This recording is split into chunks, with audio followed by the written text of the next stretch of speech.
আসসালামু আলাইকুম। সংবাদে আপনাদের সবাইকে স্বাগত জানাচ্ছি। আমি ফিরোজ তোহা। শুরুতেই সংবাদ শিরোনাম। বাংলাদেশের সর্বশেষ গুরুত্বপূর্ণ আপডেট সংবাদ আপনাকে স্বাগত। শুরুতেই সংবাদ শিরোনাম, পরে বিস্তারিত। প্রথমে জানাবো আমাদের হাতে থাকা সর্বশেষ গুরুত্বপূর্ণ সবথেকে তাজা আপডেট সংবাদ। আওয়ামী লীগকে যারা নির্বাচন করতে দিতে চায় সেই গাদ্দারদের চিনতে হবে বললেন ব্যারিস্টার আসাদুজ্জামান ফুয়াদ। আমার বাংলাদেশ পার্টি এবি পার্টির সাধারণ সম্পাদক ব্যারিস্টার আসাদুজ্জামান ফুয়াদ বলেছেন, সমাজে ঘাপটি মেরে থাকা মীর জাফরদের চিনতে হবে। যারা আওয়ামী লীগ ও জাতীয় পার্টিকে নির্বাচনে চায় সেই গাদ্দারদের চিনতে হবে। এরপর জানাবো, নিখোঁজের আগে জুলাই যোদ্ধা মামুনকে হুমকি দেয়া কে এই সাব্বির। জুলাই যোদ্ধা মাওলানা মামুনুর রশিদকে নিখোঁজ থাকার 4 দিন পর উদ্ধার করা হয়েছে। সংশ্লিষ্ট সূত্র থেকে জানা যায়, নিখোঁজ হওয়ার আগের রাতে মামুনকে যুবশক্তির হোয়াটসঅ্যাপ গ্রুপে হুমকি দেন উত্তরা জোনের সাবেক প্রজন্ম লীগ সভাপতি সাব্বির হোসেন, যিনি বর্তমানে যুবশক্তির কয়েকজন কেন্দ্রীয় নেতার সঙ্গে থাকেন এবং তুরাগ থানা যুবশক্তির গ্রুপেও রয়েছেন। এদিকে খাগড়াছড়িতে পাহাড়িদের অবরোধে সংঘর্ষ, ভাঙচুর, 2 উপজেলায় 144 ধারা জারি। খাগড়াছড়িতে যুগ্ম ছাত্র জনতার ব্যানারে ডাকা সকাল সন্ধ্যা সড়ক অবরোধের সমর্থনে বিভিন্ন সড়কে টায়ার জ্বালিয়ে ও গাছের গুঁড়ি ফেলে প্রতিবন্ধকতা সৃষ্টি করা হয়েছে। বিভিন্ন স্থানে লাশবাহী অ্যাম্বুলেন্স ভাঙচুর করা হয়েছে। মসজিদে হামলা, ধাওয়া পাল্টাধার ঘটনা ঘটেছে। পরিস্থিতি নিয়ন্ত্রণে খাগড়াছড়ি সদর ও গুইমারা উপজেলায় 144 ধারা জারি করা হয়। এবারে জানাবো, ইউরোপীয় ইউনিয়নের প্রতিনিধি দলের সঙ্গে এনসিপি নেতাদের বৈঠক। ঢাকায় সফররত ইউরোপীয় ইউনিয়নের একটি প্রতিনিধি দলের সঙ্গে বৈঠক করেছে জাতীয় নাগরিক পার্টি এনসিপির একটি প্রতিনিধি দল। বৈঠকে বাংলাদেশের নির্বাচন পরিস্থিতি, নির্বাচন পর্যবেক্ষণ এবং কার্যক্রমের সম্ভাবনা এবং রাজনৈতিক প্রেক্ষাপট নিয়ে আলোচনা করা হয়। আজ বাংলা মোটরে এনসিপির রাজনৈতিক কার্যালয়ে এই বৈঠক অনুষ্ঠিত হয়েছে। এবং সর্বশেষ জানাবো, দেশে গুপ্ত স্বৈরাচারের আবির্ভাব হতে পারে বললেন তারেক রহমান। আজ লন্ডন থেকে ভার্চুয়ালি যুক্ত হয়ে বিএনপির ভারপ্রাপ্ত চেয়ারম্যান তারেক রহমান বলেছেন, দেশে গুপ্ত স্বৈরাচারীরা মাথাচাড়া দিয়ে উঠতে পারে। যারা এতদিন ধরে পলাতক রয়েছে তারা মাথাচাড়া দিয়ে উঠতে পারে বলে মন্তব্য করেছেন বিএনপির ভারপ্রাপ্ত চেয়ারম্যান তারেক রহমান। তিনি বলেছেন, যারা পলাতক অবস্থায় রয়েছে সেসব স্বৈরাচারের দোসরেরা এবার ঘাপটি মেরে রয়েছে। তারা নতুন করে দেশে আবার ফ্যাসিবাদ কায়েম করতে চায়। তিনি বলেন, এসব পলাতক স্বৈরাচারদের ঠিকানা এই দেশের মাটিতে হবে না। প্রিয় দর্শক, এতক্ষণ শুনছিলেন সংবাদ শিরোনাম, এবারে বিস্তারিত। তবে তার আগে বন্ধুরা, অনুরোধ থাকবে এই সংবাদটিতে একটি লাইক দিন। এই চ্যানেলে আপনি নতুন হয়ে থাকলে আমাদের সংবাদটি দেখতে দেখতে চ্যানেলটি সাবস্ক্রাইব করে রাখুন। কমেন্ট করে বন্ধুরা আপনার মূল্যবান মতামত জানিয়ে দিন আপনি বিশ্বের কোন দেশ থেকে বা বাংলাদেশের কোন স্থান থেকে আমাদের সংবাদটি দেখছেন এবং শুনছেন। আর বন্ধুরা, এই সংবাদটি আপনার সোশ্যাল মিডিয়া ফেসবুকে শেয়ার করে বন্ধুদেরও দেখার সুযোগ করে দিন। আর গাজা যুদ্ধে আপনি যদি নিরীহ ফিলিস্তিনিদের ভালোবেসে থাকেন বন্ধুরা, কমেন্টে ইয়েস লিখে বিশ্ববাসীকে জানিয়ে দিন। সংবাদটি আপনার সোশ্যাল মিডিয়া ফেসবুকে শেয়ার করে বন্ধুদেরও দেখার সুযোগ করে দিন। এবারে বিস্তারিত।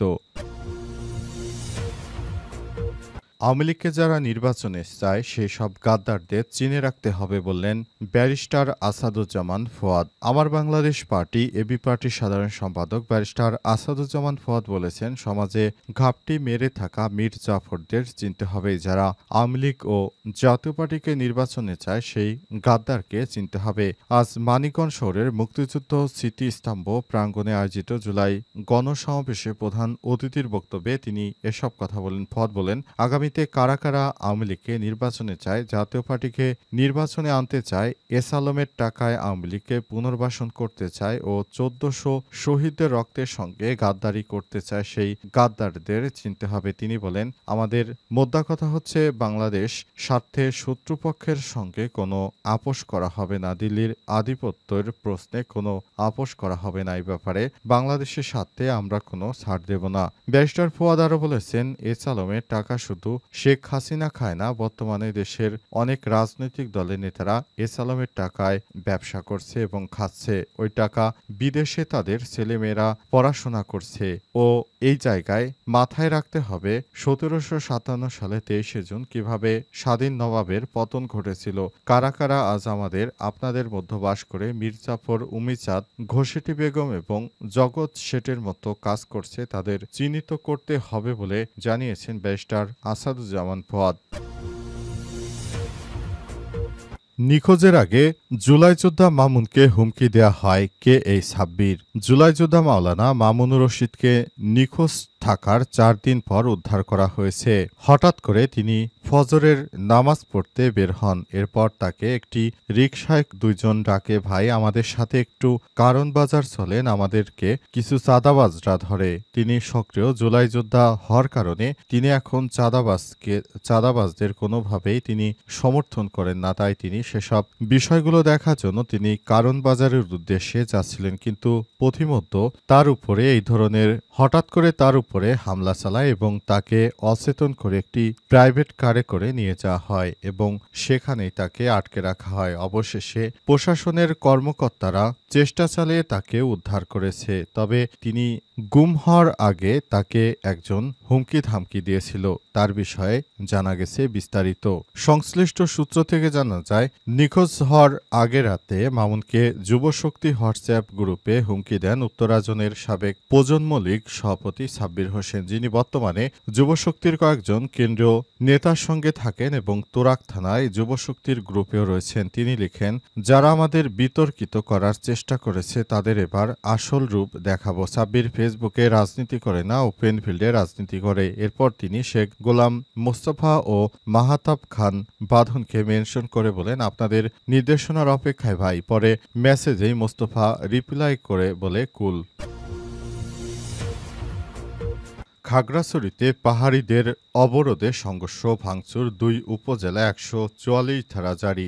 বিভিন্ন স্থানে লাশবাহী অ্যাম্বুলেন্স ও যানবাহন ভাঙচুর, মসজিদে হামলা, ধাওয়া পাল্টা দেওয়ার ঘটনা ঘটেছে। পরিস্থিতি নিয়ন্ত্রণে খাগড়াছড়ি সদর ও গুইমারা উপজেলায় ১৪৪ ধারা জারি করা হয়েছে। খাগড়াছড়িতে জম্মু ছাত্র জনতার ব্যানারে ডাকা সকাল সন্ধ্যা অবরোধের সমর্থনে বিভিন্ন সড়কে টায়ার চালিয়ে বিক্ষোভ করছে পাহাড়ের এসব সন্ত্রাসী গোষ্ঠীরা। তারা সেনাবাহিনীর গাড়িতে হামলা ও ভাঙচুর করেছে। অবস্থায় সেনা সদস্যরা পিছু হটতে বাধ্য হয়। এরপর পরিস্থিতি নিয়ন্ত্রণে আনতে সেনাবাহিনীর সদস্যরা ১৪৪ ধারা জারি করেছে। তারপরও এই পাহাড়ি জনপদের এই সন্ত্রাসী গ্রুপগুলি নানাভাবে বিভিন্ন জায়গায় ভাঙচুর ও হামলা করেছে। এর মধ্যে তারা মসজিদেও হামলা এবং ভাঙচুর করেছে বলে জানা গেছে। তারা বিশেষ করে আমাদের সেনা সদস্যদের উপর তারা হামলা চালিয়েছে। সমস্ত কুখ্যাত সন্ত্রাসী গ্রুপকে চরম শিক্ষা দিতে হবে।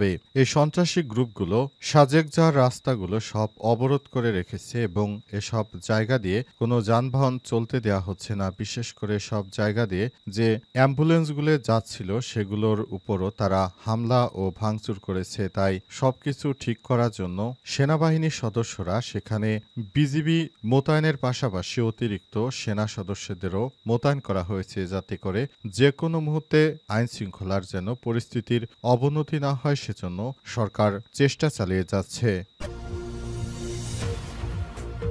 ইউরোপীয় ইউনিয়নের প্রতিনিধি দলের সঙ্গে এনসিপির নেতাদের বৈঠক। ঢাকায় সফররত ইউরোপীয় ইউনিয়নের একটি প্রতিনিধি দলের সঙ্গে বৈঠক করেছেন জাতীয় নাগরিক পার্টি এনসিপির একটি প্রতিনিধি দল। বৈঠকে বাংলাদেশের নির্বাচন পরিস্থিতি, নির্বাচন পর্যবেক্ষণ কার্যক্রমের সম্ভাবনা এবং রাজনৈতিক প্রেক্ষাপট নিয়ে আলোচনা করা হয়েছে। শনিবার বাংলা মোটরে এনসিপির কেন্দ্রীয় কার্যালয়ে বৈঠক অনুষ্ঠিত হয় বলে জানিয়েছে দলটির মিডিয়া উইং। বলা হয়েছে, বৈঠকে ইউরোপীয় ইউনিয়নের নির্বাচন পর্যবেক্ষণ বিশেষজ্ঞ Riccardo Celeri, Mette Bunken, Manuel Wally, EU delegation to Bangladesh deputy head Baiba Zarina প্রমুখ উপস্থিত ছিলেন। আর এনসিপি প্রতিনিধি দলে ছিলেন দলটির মুখ্য সমন্বয়ক নাসিরউদ্দিন পাটোয়ারি, যুগ্ম আহ্বায়ক সুলতান মোহাম্মদ জাকারিয়া, খালেদ সাইফুল্লাহ, তাসনুবা জাবিন, যুগ্ম সদস্য সচিব আলাউদ্দিন মোহাম্মদ, জহিরুল ইসলাম মুসা ও যুগ্ম মুখ্য সমন্বয়ক নাভিদ নাওরাস শাহ। জানা গেছে নেতৃত্ববৃন্দদের মধ্যে যে আলোচনা হয়েছে সেগুলোর মধ্যে খুবই গুরুত্বপূর্ণ কয়েকটি বিষয় হচ্ছে আগামী নির্বাচনে যেন দেশটা নতুন বাংলাদেশ গঠন করতে পারে সেজন্য অন্তর্বর্তীকালীন সরকার সেই অনুযায়ী কাজ করছে। তাই নতুন বাংলাদেশ গড়তে সবাই বদ্ধপরিকর। নতুন বাংলাদেশ গড়তে শিক্ষার্থীরা যে শেখ হাসিনা পালিয়ে যাওয়ার আগে ইশতেহার দিয়েছিল সেই ইশতেহার অনুযায়ী শিক্ষার্থীরা সেভাবে নির্বাচনের আয়োজন করতে চায়, কিন্তু বিভিন্নভাবে সরকারকে সংস্কার কাজে বাধা দেওয়া হচ্ছে। তাই অন্তর্বর্তীকালীন সরকারের প্রধান উপদেষ্টাকে আমরা আমন্ত্রণ জানাবো যেন তিনি এই নির্বাচনটা সুষ্ঠু ও সুন্দর করার জন্য সেভাবে কাজ করেন। অন্তর্বর্তীকালীন সরকার যেন ইউরোপীয় ইউনিয়নের কাছে আগামী নির্বাচনে সর্বাত্মক সহযোগিতা কামনা করে এবং এনসিপি আগামীতে নতুন বাংলাদেশ গড়তে বদ্ধপরিকর সেই কথাগুলোই ইউরোপীয় ইউনিয়নের সদস্যদেরকে জানিয়েছে।